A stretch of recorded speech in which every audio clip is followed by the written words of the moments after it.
financial inclusion primarily here, which means essentially going out and reaching to a population which has previously not been touched by the banking system, and basically exposing them to not only the softer side of people who are engaging with them as representatives of the banking and financial system as a whole, but also to some hard technologies which are implemented within this ecosystem: software, applications, content servers, stuff that contains very critical information within it. So what we are going to discuss out here is some of the laws of the land which has been very recently drafted in this context, and how they have basically been a disruptor in the existing technologies that has been created to address this market. If I can have the slider, can I?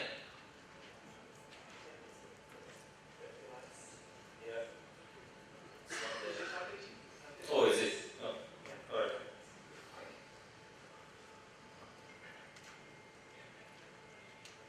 Not working. Okay. So, as we already know, there has been a lot of talk about data privacy recently, and a lot of articles that have been written about it.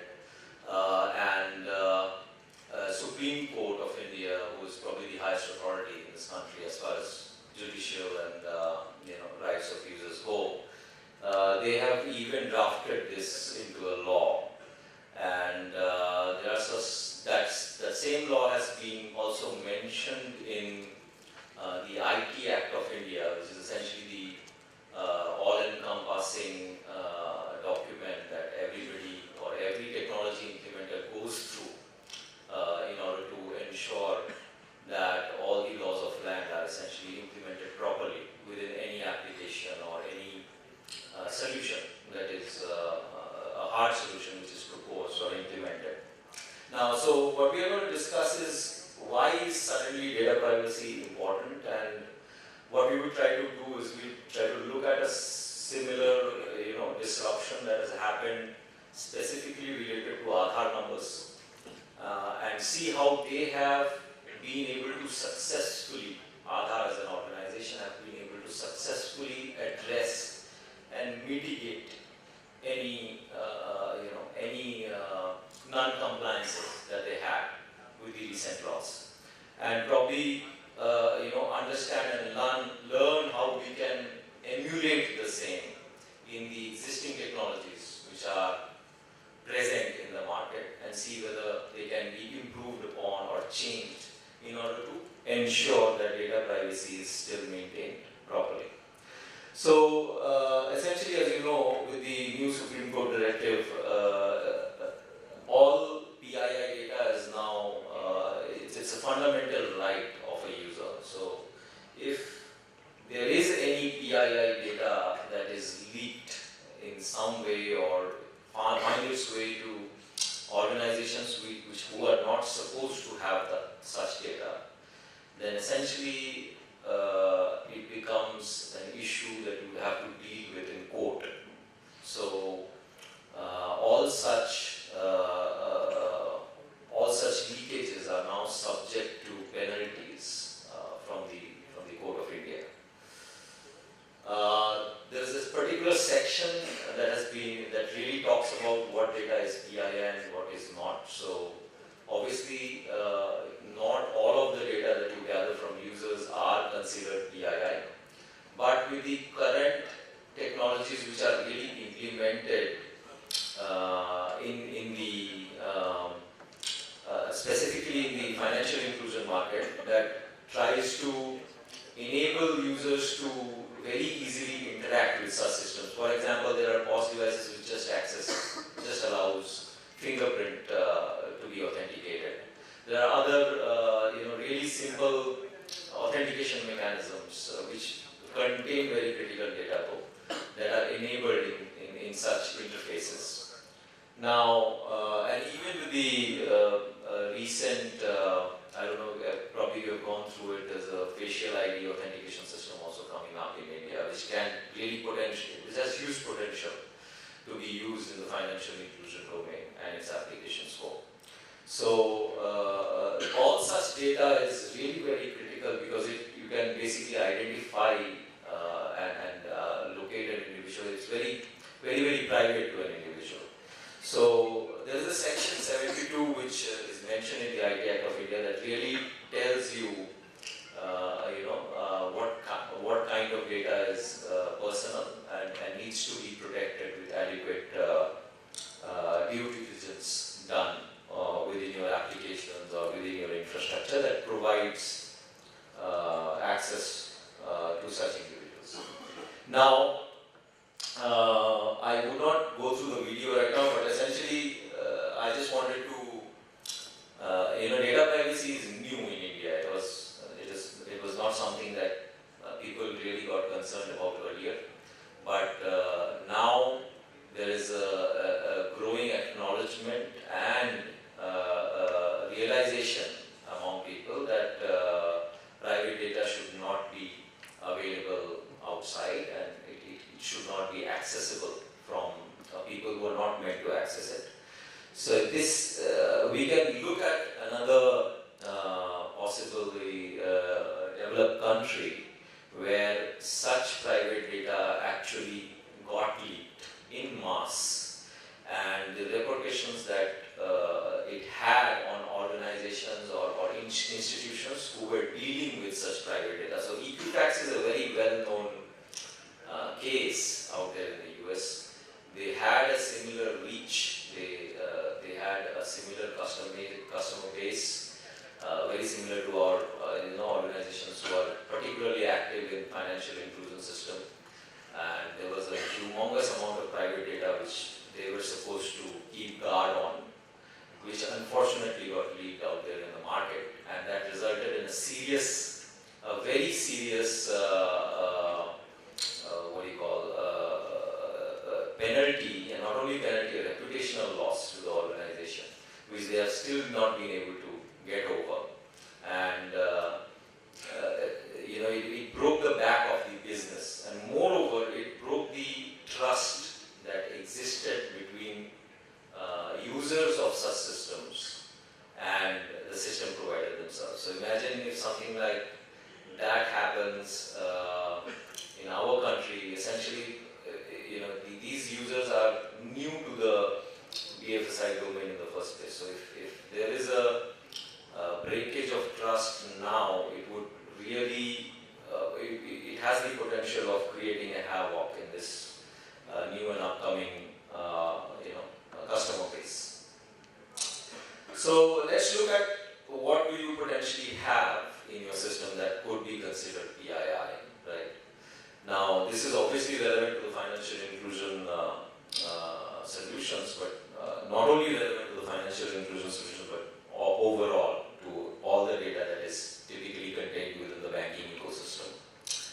We have Aadhaar and biometrics. These solutions or applications or devices, whatever we are using in this domain, have Aadhaar biometrics. They have potentially credit card numbers, debit card numbers, account numbers, addresses, so on and so forth. So there's lots of personal data which the Court of India considers as personal data, which is present within this application ecosystem. Who are you sharing this with? Well, practically everybody, to be very honest, because the moment you, even if a single organization on which you do not have complete control gets hold of this data, that's tantamount to essentially sharing it with everybody, because then you do not know where this data will eventually flow, right? So what does, how was, so Aadhaar as an ecosystem, if you look at it, they were facing similar challenges with their implementation, right? It's a national ID system. Everybody is supposed to have their own unique numbers. Unfortunately, Those numbers need to be used by multiple organizations. There will be multiple data processors, there will be multiple data controllers. You cannot implement a very strict, stringent policy and ensure that such data cannot be leaked out no matter what you do. So how do you essentially achieve it's a humongous task to control such data, but they have successfully achieved it. And how did they do it? So the basic premise to this is just to think differently. The way you think about designing your applications, building your applications with the basic fundamentals of functionality in it, privacy, data privacy should be one of those fundamentals when you design the solution or implement the application, which is unfortunately not the practice as of now. And when you think about ensuring privacy within those applications or within those solutions, there is an automatic set of ground rules that you can establish when you apply such applications or apply such infrastructure within to be used within financial inclusion. Now, what are those? Essentially, you should always look at privacy to be, it should not be a preventive measure. So it should be like a default setting. It cannot be optional. It cannot be like, okay, what if somebody hacks into this system? Okay, what if somebody accesses this database or accesses this application? You cannot go on with the thought process like that, because if you do, then there will be no end to the gaps and holes that you will be keeping on filling. The basic design should be that privacy as a concept should be adapted the moment the solution gets seeded or the moment the application or whatever service is rolled out. And how do you do that? How do you ensure that privacy is maintained at the get-go? And that is by implementing solutions and technologies that we are going to learn. So let's look at what has been implemented by Aadhaar. How have they been able to address this concern? So if you look at the latest implementation that they have done, whatever national ID people used to hold, for example, for me it's the Aadhaar number or a virtual token that I generate, that is something that they have prevented organizations from storing, right? They have restricted only a very selective group of organizations called global AUAs who are going to be data controllers, which means that these organizations will have been given the right or the mandate to control the data that I give to them. And the larger host of service providers called local AUAs who do not have the right to store such data will only act as data processors. They will not be able to store any national ID or any number as such within their ecosystem. And secondly, they have implemented a tokenization technology that allows them to determine by virtue of the leaked data which was the source of the leakage. So they have distributed the data processor data controllers in such a way that they are able to identify by virtue of a number that they give as a response. It's called a UID token. The UID token is dispersed to data controllers which are global AUAs and data processors which are local AUAs in such a way that it is unique to those organizations. So if I was a data processor and I had a UID token from Aadhaar, it does not necessarily mean that you as a data processor or a global AUA will be able to use that token. It is very very much unique to me. When you interact with Aadhaar, the token that you will receive will be completely mapped with your organization and will have no relevance if I try to use it. So with the tokenization technology in place, they have been able to essentially segregate data relevance per organization. So essentially, for example, if you put this in the context of financial inclusion, let's say there's a bunch of BCs which are interacting with the bank and handling transaction-related data, which you might consider critical in nature. And you wanted to essentially, if any such data gets leaked, you wanted to identify the organization or the BC from which such data got leaked or which BC's data got hacked. How would you do that?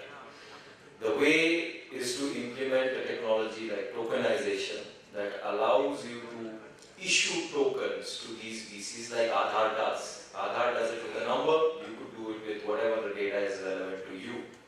And you can issue these tokenized values to these different organizations who operate under you. And hence, it allows you to have a certain level of control over in case any such data gets leaked. For example, today Aadhaar can essentially tell, just by virtue of looking at the UID token that would get leaked, in case it got leaked, that which organization was the source of this leakage. So they can identify, figure out that organization and see what is the, what is the reason why such leakage happened and what they can do to remedy the situation. So it's a path towards progress. It's better than before.